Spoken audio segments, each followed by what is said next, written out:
Da. Što je, ovdje ste spomenuli droge, odnosno hašiš, je to droga? Just, kako da. Da, kakav je vaš odnos prema tome, iskustvo neko imate? Pa imam, ja sam stvarno kao neki lokalni rastamana, vala napušio se te marihuane. Mislim da sam 100 marihuane do sad popušio. I šta je, dobro, ja sad prvim blesav, ali ajde recimo da ću ja glumiti noću, što je dobro od tog 100? Ništa. Mada. Ništa. Najgori su mi, dobro, vi niste narkomani, ajde sad. Najgori su mi narkomani koji daju uputstva mlađoj generaciji, prije 30. Nikad se nemoj zadovoljavati. Prije 30. ne treba uopšte to probati.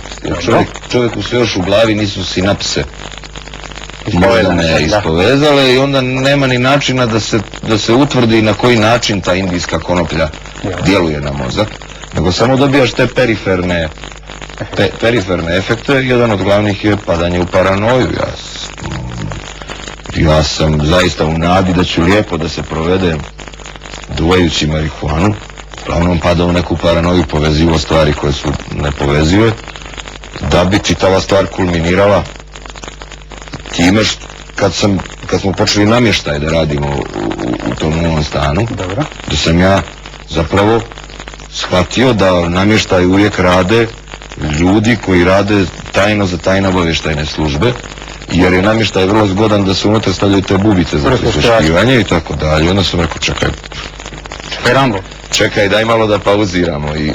Dobro, koja je paranoja gora, sad ste spomenuti paranoju, koja je gora, ta ili ona 90-ih koja vam se događala na javi, da tako kažem, ne samo vama? Pa svakako da je 90-ih, da sam ja 90-ih i počeo da pušim ko smuk marihuanu, zato što nisam mogao podnosim oko sebe toliku količinu isključivosti i budalaštine. Ja sam naravno u Herceg-Novom imao priliku, to je bio apsurd najveći, da gledam paralelno i HTV i Beogradsku televiziju.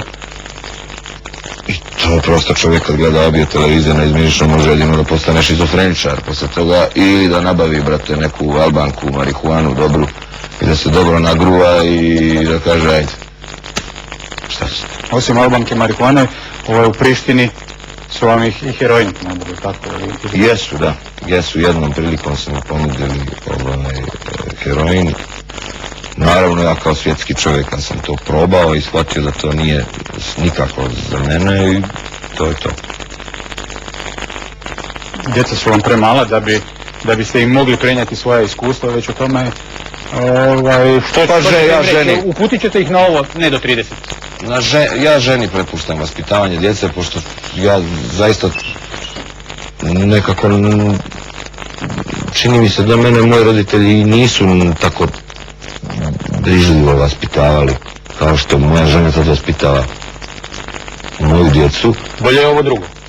I čini mi se da treba njoj prepustiti kao jednoj inteligentnoj, obrazovanoj i realnoj ženi da izlazi na kraj sa njihovim dilemama, a ne pustiti tu stvar meni, čovjeku koji zapravo, što reče ova gospođa sa ovog radija, kaže da joj je drago da ja nisam završio ni na kakvoj instituciji, jeli, prosto to je bilo moguće, nije to sad nešto što je daleko od... Dobro, ova kandidatura za kulturnog atašeja, to je na tom tragu. To uvijek negdje čuči u čovjeku. Hvala na komplimentu.